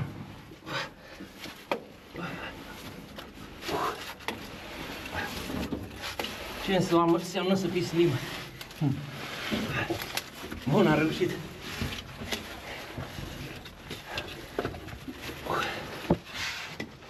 They wondered aloud, was the gate built during wartime as a hiding spot or something even older? No one knows. Even the locals had no memory of who put it there or why. Whatever its purpose, one thing was clear. The deeper they went, the stranger the cave became. The air grew heavier, the walls damp with age, and the silence pressed in from all sides. For a while, they kept going through narrow, twisting tunnels, each turn revealing nothing but more darkness and decay. Eventually, realizing how far they'd gone and how isolated they were, they decided to turn back. Their lights guided them through the tight passages as their breaths echoed off the stone. By the time they reached daylight, the cold morning air felt unreal, like stepping out of another world. Yet that iron gate stayed on their minds. Who built it, and what was it hiding? Some mysteries, it seems, are buried for a reason. They left the cave with no answers. Franco Travels is run by Franco, an explorer famous for going where most people wouldn't dare. From forgotten catacombs to decaying churches, his adventures often mix history with the unknown. But this time, even he admits the place feels different. Some explorations take you through abandoned buildings and ruins, but places like this surround you with the past. In this episode, Franco goes deep into an abandoned cemetery, a huge burial ground known not just for neglect, but also for whispered stories of witchcraft, desecration, and restless souls in its crumbling tombs. I'm in a very hot area, so I have to be extremely careful and fast. Look at this. This is an area where they do a lot of witchcraft at. Like a ton of witchcraft. But this area is highly secured with security everywhere. Look at this, right over here. So I wanted to show you guys. That's a skull, and somebody put a a towel or underwears or something over its head. And then that's like in the shape of a cross. These are all real bones from people. Look at that. And a knife.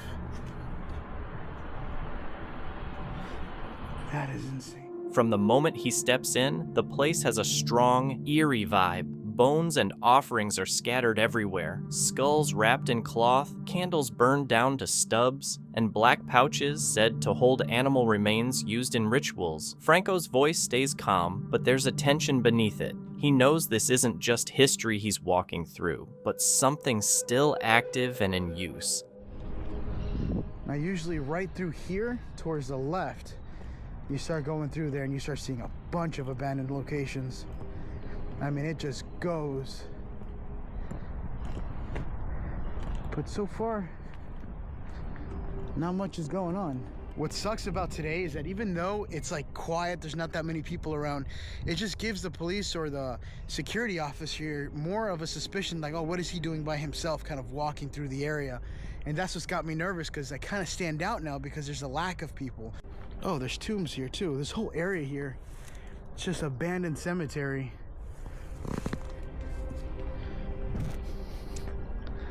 Look at that.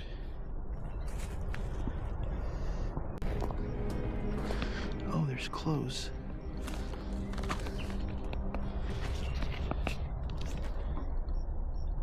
That's what's on the inside. All right, so I'm now making my way into the bottom of this place. It's called number 15.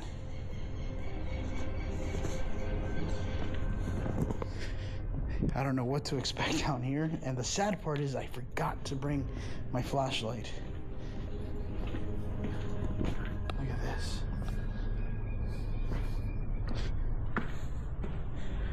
Whoa, this place is huge. And completely empty. This thing just goes on forever. Going deeper, he heads into the underground chambers. The tunnels seem to stretch on forever. The air is stale and still, and every sound is amplified. The scrape of his shoes, the faint hum of movement somewhere in the distance. So I'm a little bit concerned because I feel like when I came in, I saw them searching people's book bags, and I feel like they're probably gonna search me on my way out of here. So I'm gonna take the SIM card out of this, switch it to my phone, and put my phone SIM card into this, or you guys, so that way I could show them, look, there's no footage in here. This is for something later on. I also have my knife and all my survival stuff inside this, so they're gonna think I'm weird, but we'll see how that goes. Look at this.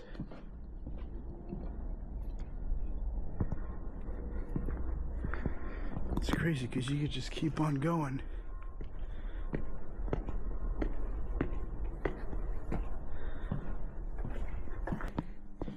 One of my dream locations to record at night. I would absolutely love to be in this place, but they definitely would not let me. He says he hears a faint melodic voice, even though no one is around. It's a reminder that his biggest fear here isn't the dead, but the living, guards or maybe people still secretly carrying out rituals. So update, I actually had to leave the area. It was just that. Security came down there just like I predicted, and they said, yeah, the cemetery's closing soon, you have to leave this area. So I'm like, oh, okay, lucky enough they didn't see me. There's a bunch of bees right up there. Jesus. I don't even know if that's what hit me in the head, but something touched me. Did I get stung? But anyway, yeah, they told me to leave, so I left, but I made a quick beeline to one of the areas that I was recording with the live stream. But this place has a lot of stuff. Check this out. Look at this.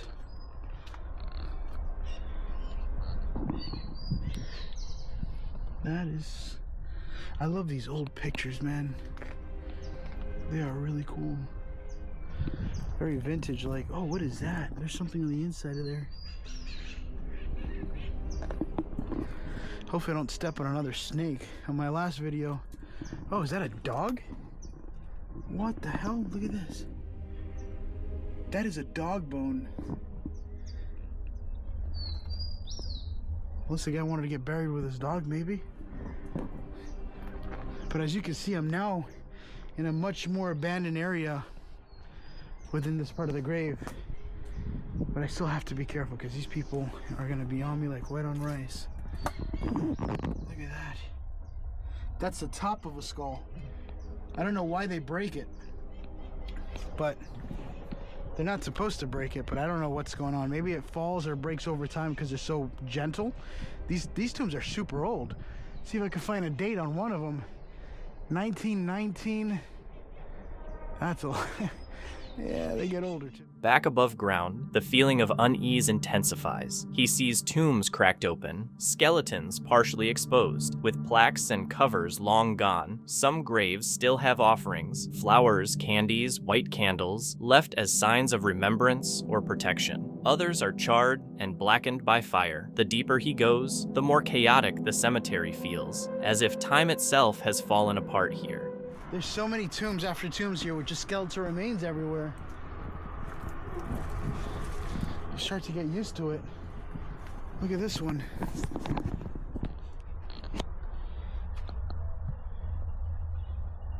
You can even see the skull back there.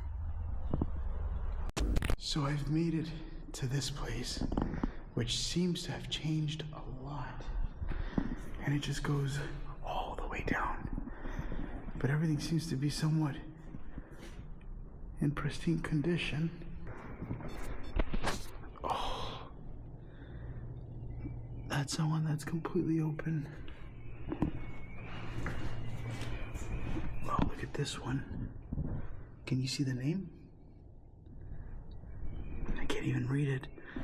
Alejandro, I think. Now, if you're wondering if it smells, I don't smell anything. There's no crazy odors.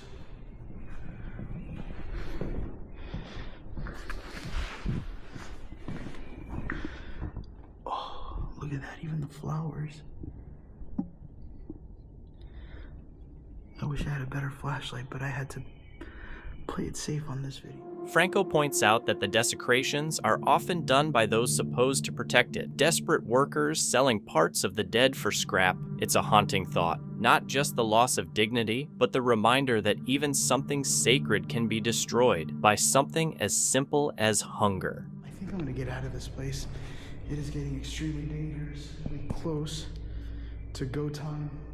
I do see a lot more exposed tombs towards the back end here. I'm gonna go head upstairs and get the hell out of here. After all, this cemetery holds the remains of countless lives, some remembered, others long forgotten. As Franco heads toward the exit, he passes rows of names carved into fading stone, wondering how many still have someone to remember them. It's heartbreaking to see graves broken open, bones exposed, and remnants of rituals scattered among the dead. It's deeply unsettling that instead of resting, the deceased are used for witchcraft and offerings, denied peace even in death. When he finally reaches the gates, police are nearby, but he manages to slip past unnoticed, a rare bit of luck. Still, leaving a place like this changes you.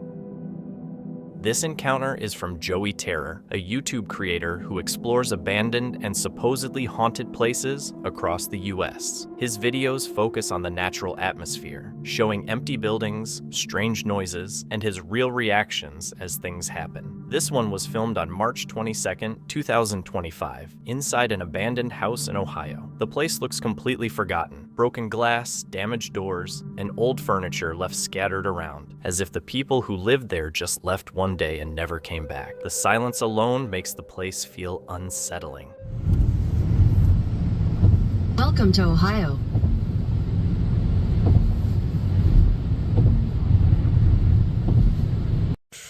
Hello, everybody.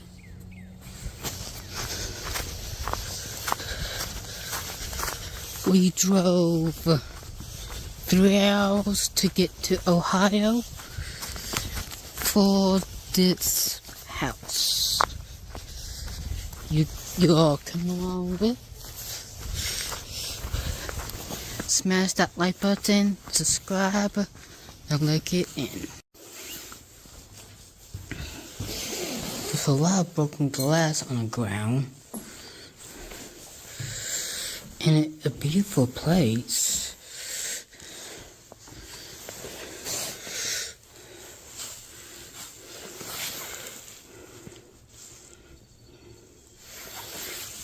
I turned it on the light.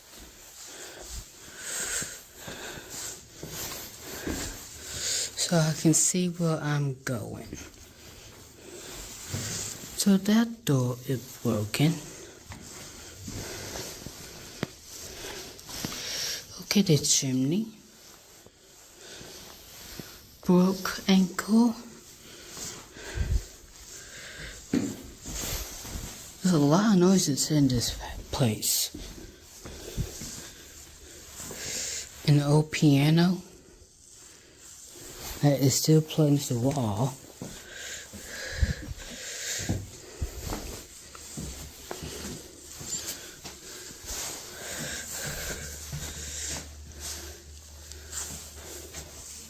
Joey turns on his light and walks slowly through the dark halls. Glass crunches under his feet, and dust floats in the beam of his flashlight as he moves from room to room. He finds an old piano that's strangely still plugged in, making it feel like the house was frozen in time. Right away, he says the place creeps him out and that something about the energy inside feels wrong. It's giving me the creeps.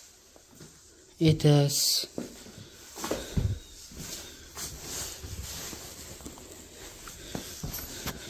Faint creaks and knocks come from somewhere deeper inside the house. Joey stops and listens carefully, and the tension increases because the sounds seem intentional, not just the house settling.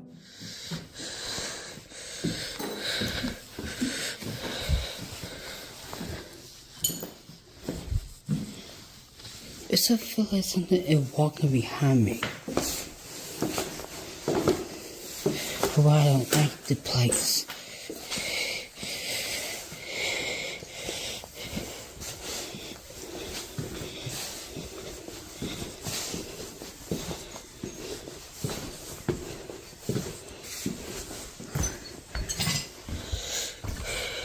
Yeah, a place like this never scares me or freaks me out, and I just don't like the place. It's a gorgeous place, but I don't think. So I feel like something is. When he gets to the stairs, Joey suddenly stops. He whispers that it feels like something is walking behind him. The camera records soft thuds and small shifting sounds just out of view. He quickly turns his light around, but there's nothing there, which only makes the feeling of being watched even stronger. How I felt like a lot of eyes was on me. Kind of like the owners were like, what are you doing in my house? Stuff like that. And the basement. Near the end, Joey says it feels like many eyes are watching him. His voice makes it clear he's really scared. He chooses not to check the basement and quickly decides to leave, ending the exploration with obvious relief. This footage was shot by a guy named Abdel in July 2025. He's a Spanish YouTuber who went to explore an abandoned psychiatric hospital and ended up running for his life after seeing something he really wasn't expecting. At first, everything was chill. Abdel and his two friends were walking around this supposedly haunted hospital in the middle of nowhere in Spain. The first few minutes went fine. They didn't hear anything weird, didn't see anything creepy. Sure, the place felt unsettling and gave them that paranoid, haunted building vibe, but they were mostly joking around, messing with each other, and just having fun. That vibe lasted for about 15 minutes. It honestly looked like they were the only ones in the whole building. Then they decided to move on from that area and head to the upper floors. But right as they got close to the staircase, they came across something extraordinary. Imagínate los locos. Estaba gente mal de la cabeza, gente que puede que haya asesinado a alguien y lo tengan abajo, hablan arriba encadenado porque estaba loco. Y es una locura. Seguro que ha fallecido gente y todo aquí. No, sí, habrá fallecido gente. ¿Qué te pasa? Te veo raro. Estoy bien hasta. Estoy bien. No estás bien. No. Primero vamos al otro lado. Oh, Dios, que tengo mucha calor.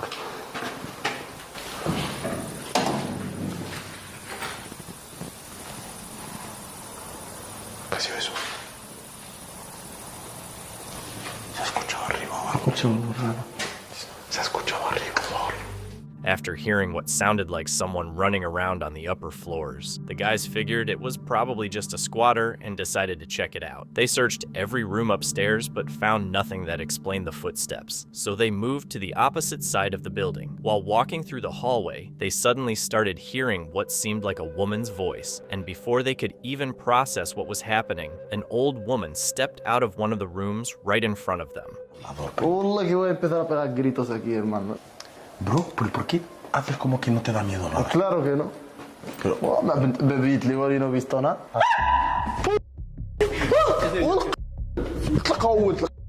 Hola. Hola. Buenas. No, estamos grabando un vídeo. No, si quieres no te enfocamos, ¿eh? ¿Te estamos molestando algo? Hombre, intentaba dormir.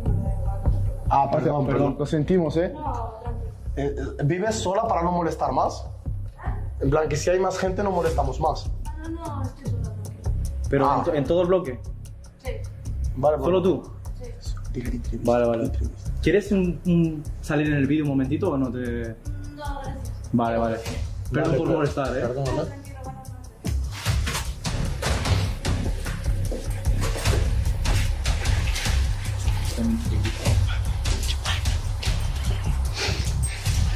Oh, sí. ¿Qué te pasa?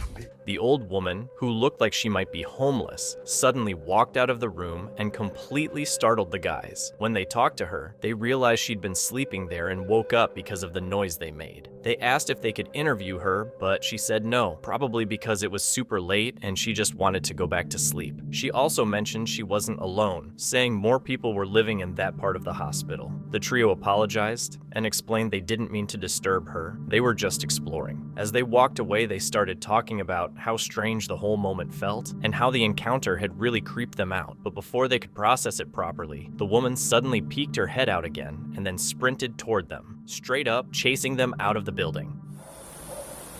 Son perros. ¿Sabes? ¿Sabes que cuando ladran los perros es porque hay demonios, no? Hola. Bro, a mí no me entra en la cabeza que esté aquí una mujer donde hay... Bro, que es una locura, hermano, estar aquí solo, estás loco. Acaba de sacar la cabeza. Acaba de sacar la cabeza. Camina, tranquilo, vale. Como casa. Cuidado. A ver, ¿cómo? Hood, left. Hood.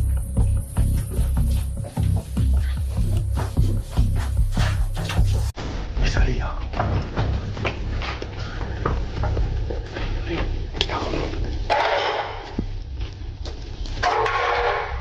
A ver, qué salazo.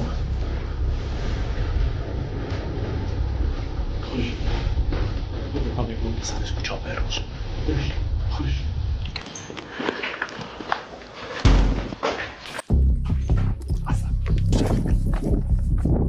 What's the thing? You said, what's the thing? The doors.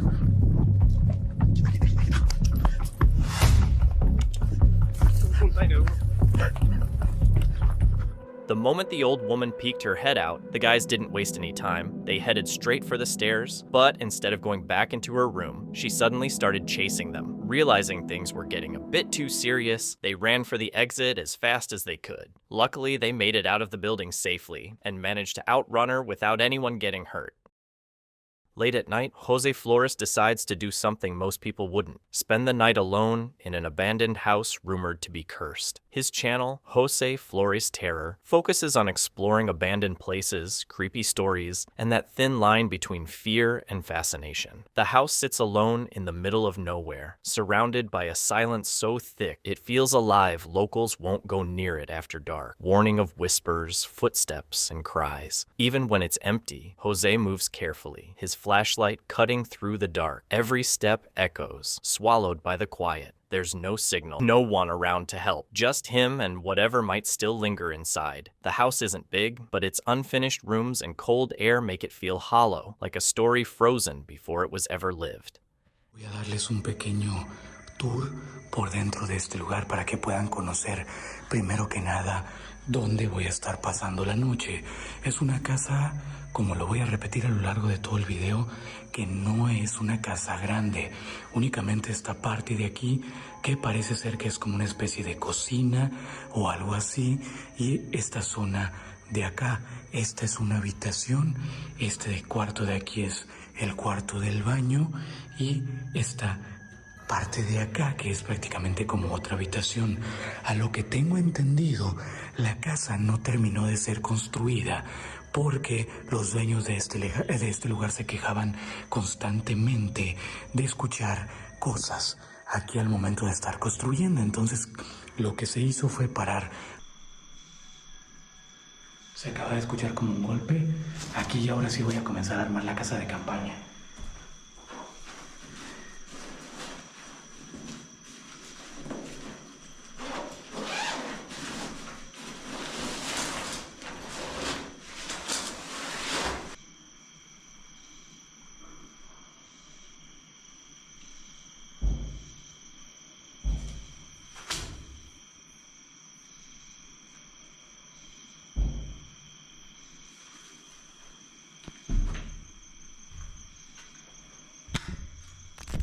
No he podido ni siquiera terminar de armar la casa de campaña.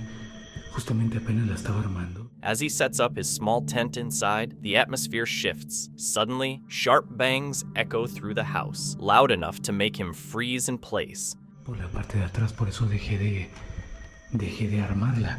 Y el nivel de energía está prácticamente a tope, o sea, hasta la luz roja, después de que se escucharon los golpes, comenzó a parpadear prácticamente de esta manera. Hasta la luz roja, pero no he podido terminar de armar la casa de campaña. Creo que se captó los golpes que se escucharon aquí adentro, pero pues voy a tratar de continuar a armar la casa de campaña. Ahora sí que voy a tratar de hacerlo rápido. Está bastante fuerte, está la luz parpadeando hasta la parte roja. Eso significa que hay algo aquí. His equipment, designed to detect energy, suddenly flashes bright red, a sign that something is nearby. The house, already creepy, now feels even heavier, like the walls know he's there. He decides to finish setting up while keeping a careful eye on the dark corners. Ya terminé de armar la casa de campaña. Ahorita voy a meter la mochila adentro. La idea es pasar la noche. Se alcanzó a escuchar como una voz de una persona aquí adentro. De hecho, me asusté porque pensé que había entrado alguien. Comencé a agarrar las cosas. De hecho, ya no hay nada de cosas aquí arriba porque comencé a echar todo rápido a la mochila. Iba a dejar la casa de campaña aquí porque se los juro que se escuchó la voz de una persona como si estuviera aquí adentro, porque inclusive la voz sonaba con eco. Pero no hay nadie aquí, entonces sí, de repente como que me asustó un poco y pues esto apenas va comenzando. Estoy utilizando ahora mismo esta aplicación. Just as he's getting comfortable, he suddenly hears a soft voice in the room. It sounds really close, way too close. He stops in his tracks, heart racing, thinking someone actually came inside, but when he looks around, no one's there. Just quiet air and that creepy feeling that someone's still watching him. ¿Estás hablando a través de la aplicación?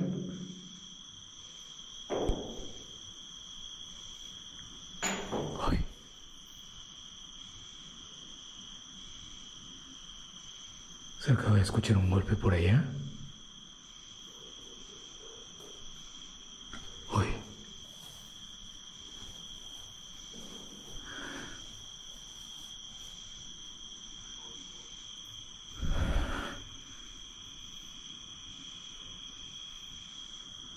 Lo extraño es que la aplicación me acaba... Él me dijo. La sensación de repente de este lugar se acaba de poner completamente diferente. Y acaban de comenzar a ladrar los perros. No estaban ladrando ahorita. Uy.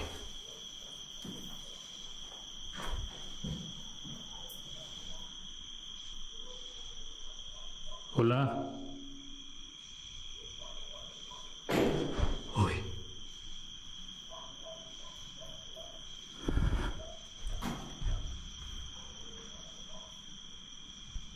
Se acaba de escuchar un golpe acá, no sé si golpearon la ventana. ¡Hey!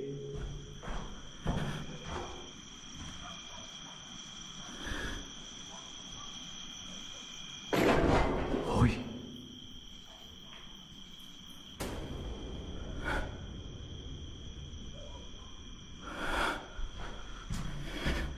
Outside, the dogs suddenly start barking, like they're reacting to something that shouldn't be there. Then a loud thud hits the wall by the window, and he hears quick, light footsteps moving outside. He holds his breath, trying to figure out if it's a person or something else.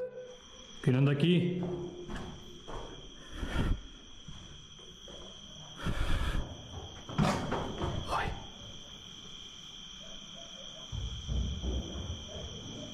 Hoy.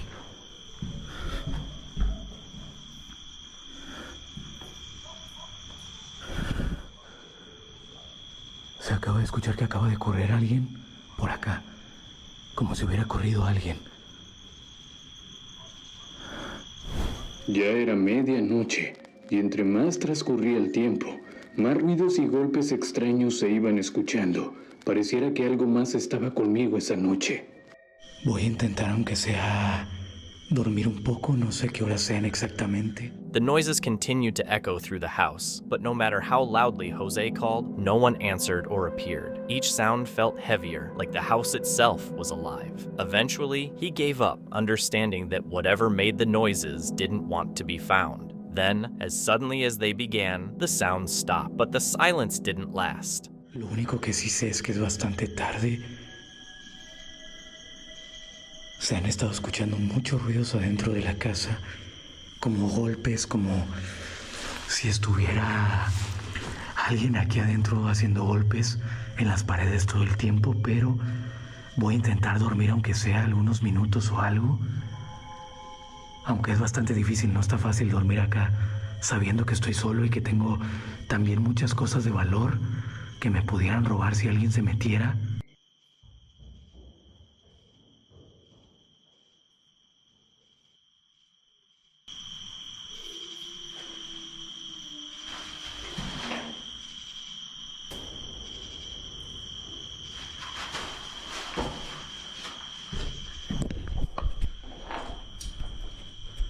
Es la 1 de la madrugada, 1:13.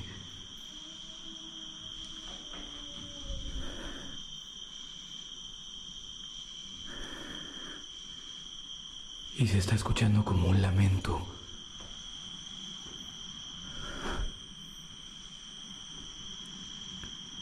Uy.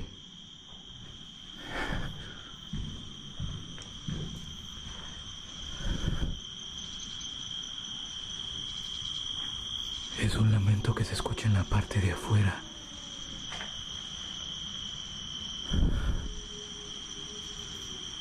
Hoy.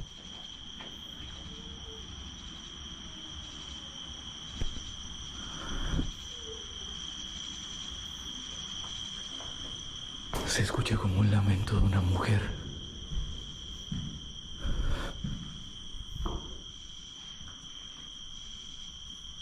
Una vez más, el detector de energía está completamente loco. No sé si serán los murciélagos que estén provocando todos esos ruidos.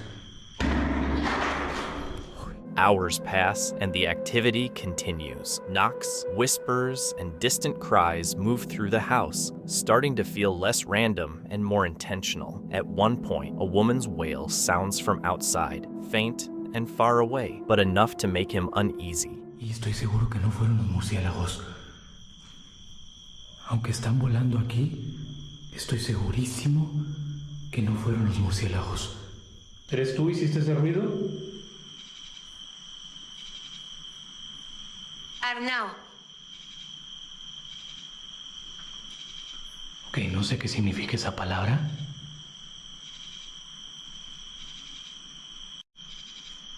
¿Vas a entrar a la casa?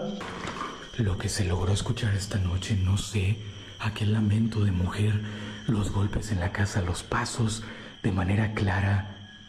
O sea, yo creo que esto no es una coincidencia. Pude comprobar que realmente hay actividad paranormal en esta casa. Ahorita voy a revisar la hora, pero por el momento yo creo que voy a comenzar a meter todas las cosas en la mochila. Esto todavía sigue parpadeando, así ha estado todo el tiempo parpadeando y parpadeando. Las linternas ya. By now, it's well past 3 a.m. His flashlight is fading. The air inside feels heavy and hard to breathe, and the unease is overwhelming. The house creaks with a weight that isn't from the wind, and Jose decides to pack up slowly. He's seen enough. Ya por fin pude respirar un poco de aire fresco adentro de la casa. Hace muchísimo calor. Se siente como muy sofocado dentro de la casa. Y aquí se siente el aire mucho más fresco. Y pues ya voy a caminar de vuelta para salir ya de este lugar. Y voy a regresar a la camioneta.